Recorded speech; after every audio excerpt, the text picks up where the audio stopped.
The Pelicans with Zion's weight loss and getting DeJounte Murray are contenders, and Zion is in MVP discussion. And yeah, the guy's gonna be in MVP conversations, and he might even win the damn thing. Hello everybody, welcome to Us Rusty Buckets. If you're over on YouTube, go ahead and give us a like as well as a subscription, as we're trying to hit 200K subscribers by the end of the year. Also check us out over on Spotify if you want to enjoy this as an audio-only experience. That link will be in the description. Give us a follow and a 5-star. We're back with hot takes. We're officially labeling this Hot Take Tuesday, so you should hopefully be able to expect a hot takes video every single Tuesday. If you want to have your hot take reacted to, or if you manage to see one that you want to see reacted to in the comments below, give that comment a like or make your own comment and we will respond to it accordingly.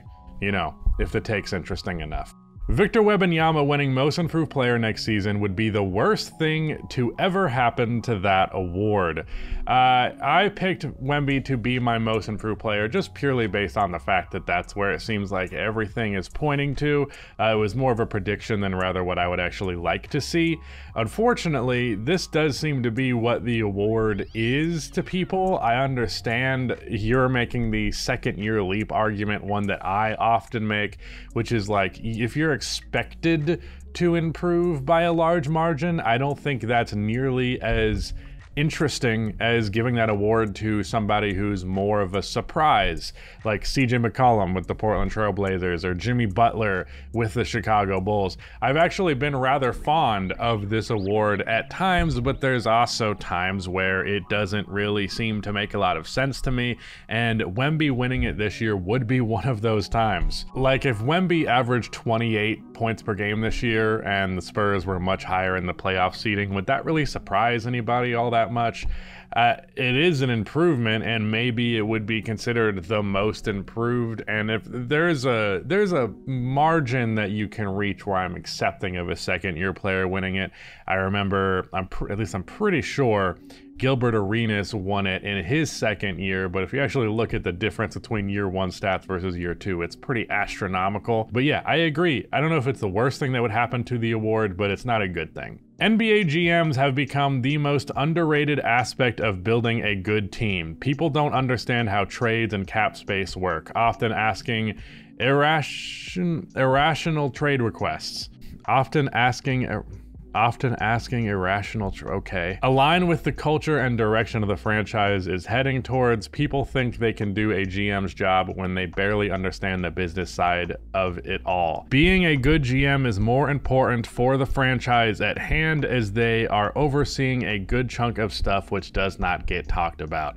I do agree that first and foremost, if you want to win a championship, you need to have a competent front office. You don't necessarily have to have the greatest front office in the world, but you can't afford to have a bad front office. You're not going to win a championship if your front office is just full of a bunch of idiots who don't know what the fuck they're doing and don't make a trade for years and years and years. I wonder who I could be talking about. That's the number one way to cripple your franchise. Like, it doesn't matter how much talent you could potentially luck your way into, you're going to need a management that competently puts talent around players as is required, especially in this era of role players mattering more and more and more and more. Your team's ability to acquire talent, not just at the top of the line, but all the way down to your 9th man, is going to determine if you win a championship. And if anything, I feel like the job of an NBA GM has become more difficult and thus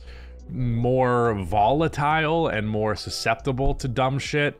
Teams are trading, making crazy moves now, far more assets moving in deals than ever before and things like that. First round picks going flying everywhere, and it's like, well, shit, is this going to work out in the long term? You want to have a front office that's capable of managing both long-term goals as well as their short-term goals. Generally speaking, when you see a franchise go in the wrong direction and be really bad for a long stretch of time, it happens because the front office fucked something up. LeBron is so great that all-time seasons like 09 or 2017 aren't even talked about for his legacy, despite both being debatably top 20 seasons ever talent-wise. What world are you living in where his 09 season isn't talked about much? Because It's probably the second most talked, third at most, the third most talked about season of his entire career. It's 2009, 2013, and 2018 are the three best years of LeBron's career.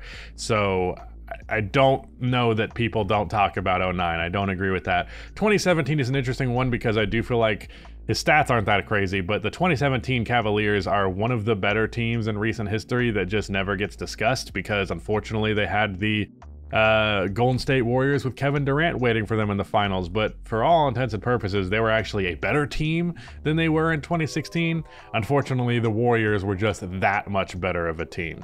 But no, I think people talk about 2009 just fine. The Warriors will miss the play-in altogether this year. The West just keeps getting better, and the Warriors front office didn't put the necessary pieces around Curry to realistically compete this year.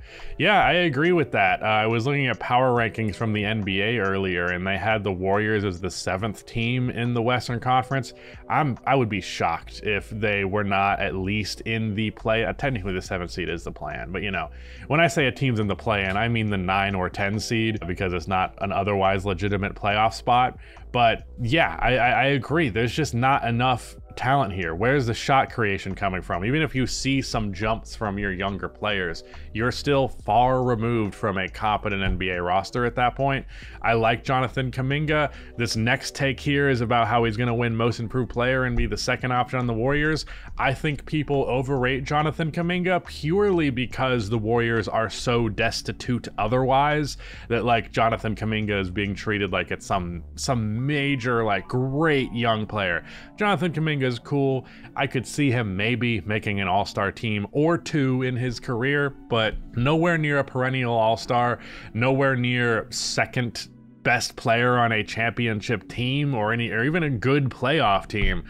So yeah, I don't have a lot of faith in the Golden State Warriors. The Pelicans, with Zion's weight loss and getting DeJounte Murray, are contenders, and Zion is in MVP discussion. I do strongly feel like if Zion could just have a healthy season under his plate where he's a little bit more aggressive than he was last year, I'm pretty sure he played the most games of his career, or if not the second most from his second season this previous year. And if he was putting up 28, 9, and 5 on great, excellent, like 65% true shooting that he's capable of, if he put up those kind of monster numbers, which he started to in his second year, then yeah, he could absolutely be in MVP discussions, especially considering what it would do for the Pelicans. The concern that I have as it relates to potentially winning MVP is, as we saw last year, Zion didn't necessarily take the approach of like, well, I'm the lead option, so I should dominate. He was more reserved. He averaged like 22 points per game, and you're not going to win MVP averaging 22 points per game in this NBA. So it comes down to that. Even if the Pelicans do end up being a top tier team in the conference, even if they do end up being contenders, it's a matter of if they're going to do that with Zion actually putting up those really monster stats for him to actually be in a legitimate MVP discussion. But if he brought 28, 9, and 5 to a top team in the Western Conference, hell fucking yeah, the guy's gonna be in MVP conversations, and he might even win the damn thing. If the Knicks stay healthy, they're winning it all. What I think is really interesting about the approach of the Knicks is it's actually very similar to that of the approach of the Boston Celtics. They're essentially just stacking up on wings and defensive guys who none of them are guys, other than Jalen Brunson obviously, who you want to take 20 shots a night, but they're also all capable of attacking off of the catch, hitting a mid-range pull-up, hitting a catch-and-shoot three-pointer, running on the fast break. Like, I'm thinking of Mikal Bridges and OG Anunoby almost like the forward version of what the Celtics backcourt is with Drew Holiday and Derrick White, where it's like, yeah, neither OG nor Mikal do you really want getting into the 20 point per game range, but they're all also capable of scoring 20 on any given night. And that level of offensive depth and opportunity, also the fact that Josh Hart occasionally seems like he wants to be a scorer all of a sudden, I do think that they have the best chance of beating the Celtics at their own game, where when I look at the other teams in the conference, the Bucks and the Sixers, who also have a chance, they're more top heavy. So the Knicks, with the new meta being depth being what really matters, role players, not the guys who are necessarily your number 1 or number 2, but who follows that, that does help. I am questioning how Julius Randle fits into this. I also don't feel good about their center rotation because I think Mitchell Robinson is A, injury prone, and B, overrated. But if they ended up being the best team in the Eastern Conference and actually beating the Celtics, I wouldn't be too shocked by that. I still feel like if it was OKC or somebody else that made it out of the conference, they would probably still win that one. But one way or the other, if they can beat the Celtics, they can beat anybody, and I don't think it's implausible that they can beat the Celtics. Luka is the best offensive talent we have ever seen because of the unreal combination of insane scoring in terms of point per game, getting close to MJ and Wilt levels, plus his insane playmaking skills. Now, the important thing to mention with Luka is the generation he's playing in. 33, 35, whatever it is, points per game now is not as impressive as it was in the 80s and 90s, like Michael Jordan averaging 37 points per game. But his point per game average for his career is up there. It's top 5 all time. And I do believe that Luka is probably a top 10 playmaker in the history of this sport. He's definitely my number 2 or 3 best playmaker in the NBA right now, probably number 2. And getting the package offensively of guy who can score at all 3 levels at an elite level, elite mid-range game, elite 3-point game, elite finishing in the paint, some of the best efficiency in the league at all of those spots on the floor. And then you add on to it that if you leave anybody open, he's going to find them. That's an especially deadly offensive player. Now, I do think it's fairly comparable to James Harden. And while James is one of the best offensive talents we've ever seen, no doubt, I still think there are a couple of players I would take over him offensively. And I feel basically the same about Luka. The difference is Luka hasn't been a playoff dropper in many instances in the way that James Harden has. Obviously, he didn't have the greatest finals, but he was playing through like 4 injuries during that. So, you know, if you want to say that he eclipses James Harden because his production maintains better in a postseason setting, that's an argument to be made there. But yeah, I mean, he's definitely one of the best offensive talents ever. I don't even think that's arguable. It's more arguable, could he potentially be the best? Because I think he's the best scorer in the NBA right now and the second best playmaker. That's pretty fucking hard to eclipse, for sure, especially if he does it for a long time in the era of dominant offensive players. Like, it's one thing to be a dominant offensive player in a defensive-oriented era. I understand why that comes with its own set of praise, but like, if everybody can score and pass, but you can score and pass better than everybody, then you stand out even more than if your competition scoring the ball is like significantly worse than like Michael Jordan's was. Jason Kidd will win Coach of the Year. It's plausible because I do think that the Dallas Mavericks are going to be a lot better of a team this year. I don't hate that take. The Pistons are going to make the play-in spot this season on pure defense. I don't know about that because I don't think there's much reason to believe the Pistons are going to be some amazing defense. Their center, who I was really high on going into the year, Jalen Duren, not as great defensively as the aesthetics would make you believe they were. I do believe that what's the guy's name? Amen Thompson, or is Amen Thompson on the Rockets? Which Thompson twin is on the Pistons? No, I think Asar is on the fucking Pistons. One of the Thompson twins is one of the greatest defensive players out of a rookie that I have ever seen. Unfortunately, there are a lot of offensive limitations that come with him, so that does mean that I don't know if he's going to play outright starters minutes for that reason. If the Pistons were to make a play-in spot, which I think is very plausible, it's going to come from the offensive end of the floor because Cade Cunningham is finally released and allowed to play, you know, a point guard's role in a competently spaced NBA offense. I think Cade Cunningham being able to play freely will determine if the Pistons end up succeeding a lot next year or not. Ooh, this is an interesting take. I like this one a lot.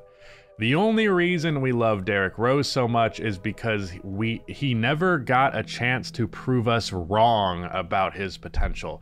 Yeah, this is something that I think happens so much with what-if players. when a player has a what if to their name, like what could they have been if circumstances were different, the moment that happens, people just go soaring with that shit into some insane directions. Like, I've seen people suggest the Bulls were on the cusp of a dynasty with Derrick Rose, and I just don't see that at all given the competition that was in the Eastern Conference. Like, they got dicked down by LeBron James and the Miami Heat before they even figured out that roster properly, back when they had Zydrunas Ilgauskas and shit. Derrick Rose, I think, would have been a better player than his MVP season. It makes sense. He had his MVP season at 22, 23, something like that. And he would have gotten better, but people will take a guy who was likely going to get better and then use that to say, you know what, he might have been Michael Jordan. He just might have been the greatest, and we're gonna talk about him as though that hypothetical that we've thought of is like the abject reality of what would have happened. Even if it was, it didn't happen, so you shouldn't talk about it like it did.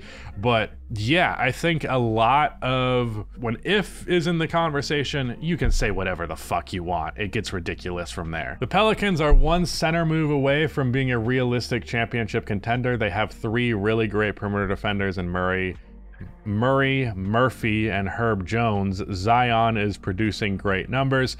I do agree. The problem is, what exactly is that realistic center move?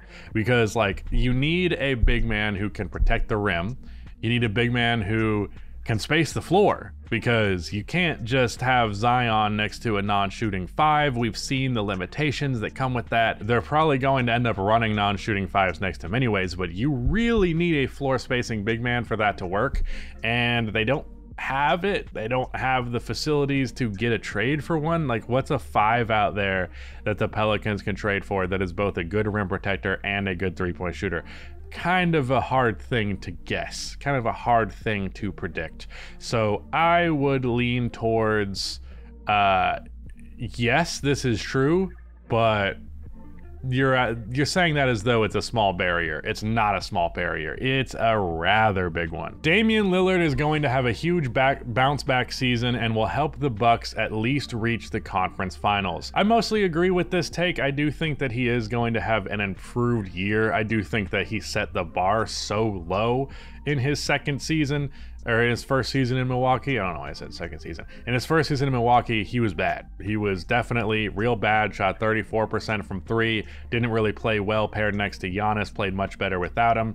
I think an off season where the game plan includes Damian Lillard, because that's the important thing that's left out of this conversation.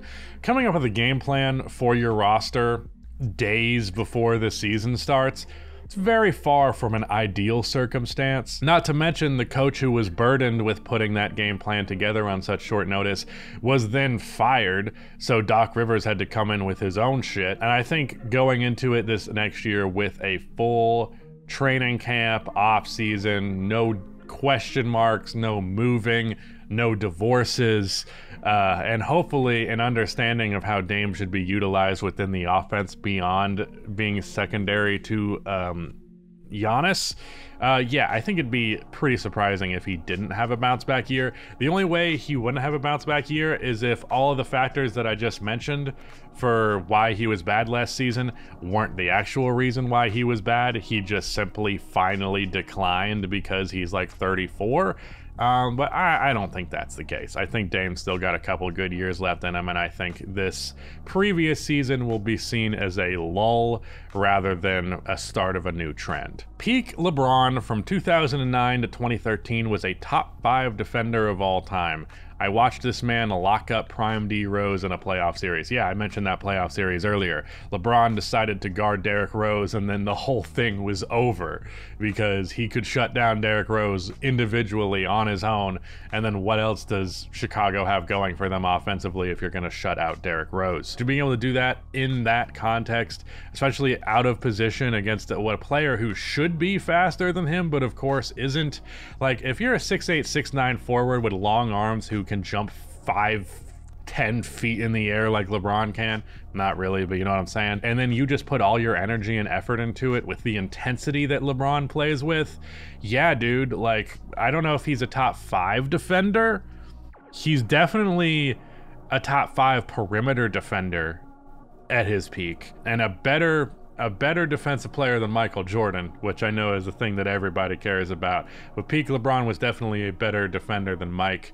Later years in his career, he didn't try as hard as Mike did in his lesser years as a defender, but as a whole, if we're going peak for peak, LeBron is definitely one of the greatest defensive players to have ever played this game. Honestly, I wish he had committed more to that side of the floor in the later stages of his career, because when LeBron is really trying on defense, it's almost as fun as his offense can be. Klay Thompson will have his most efficient season of his career with the open looks generated by Luka and Kai, and will make the All-Star team. You do know that he played next to Steph and Kevin Durant, right? In like one of the greatest offensive systems of all time, where basically everybody's a great playmaker. Like, I have no doubt that he will have a more efficient year than he has in recent years with the Warriors.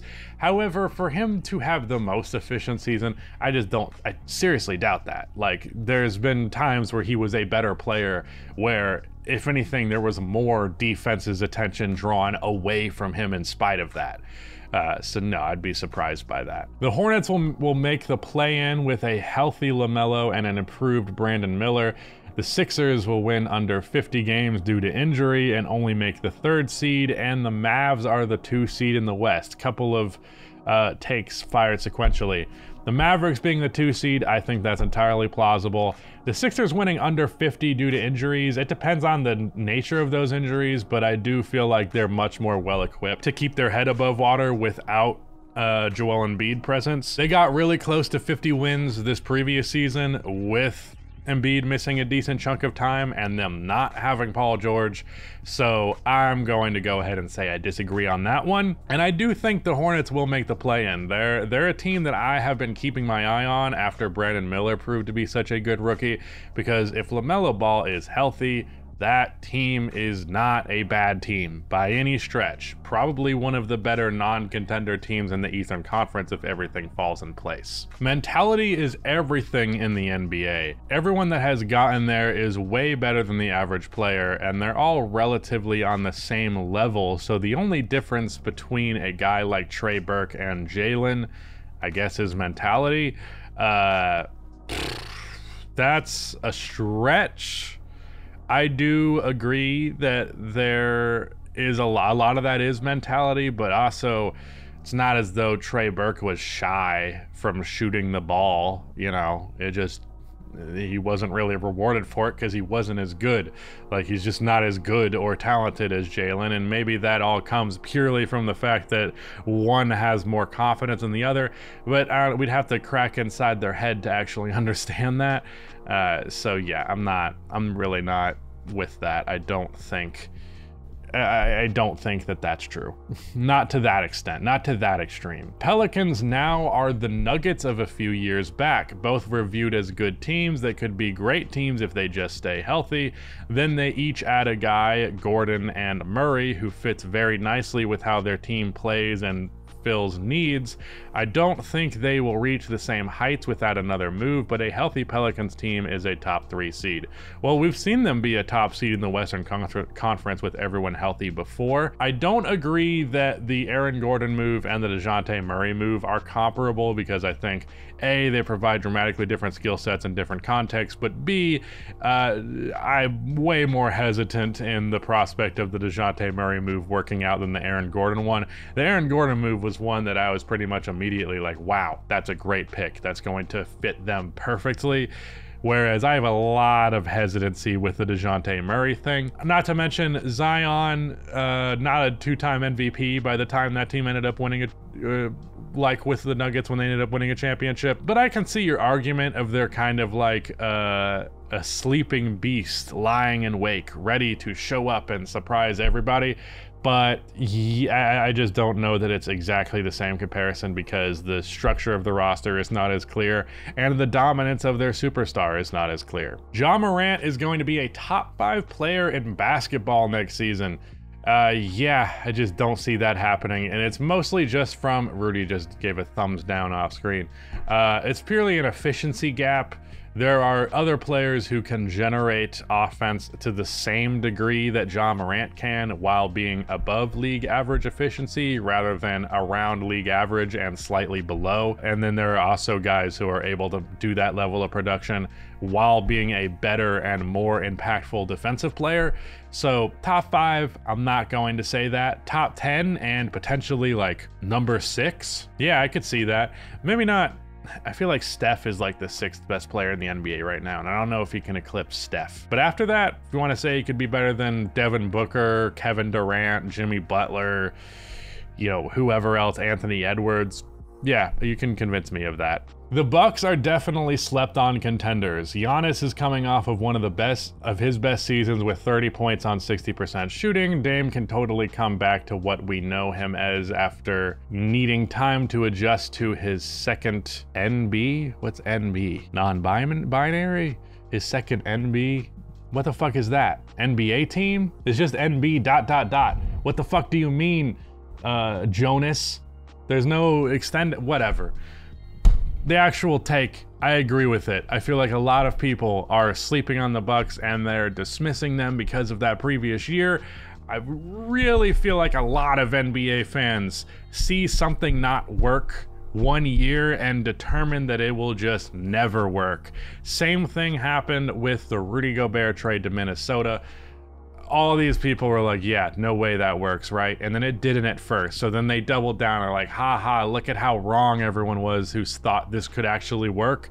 And then lo and behold, they make a Western Conference Finals appearance and beat the defending champion because of the Rudy Gobert move. I feel like a lot of people have shit on this Dame trade as though the first season of it is just the end all be all. I understand that there's a lot bad that's come with it, more bad than you would have anticipated, and you have every right and should point that out, but I've seen far too many people just dismiss them and, as you're saying, sleep on them. But yeah, that was it. That was hot takes. Leave your hot takes in the comments below. Leave a like on the ones that you want to see me reply to. But that is it. Shout out to Nick for editing this video, and goodbye.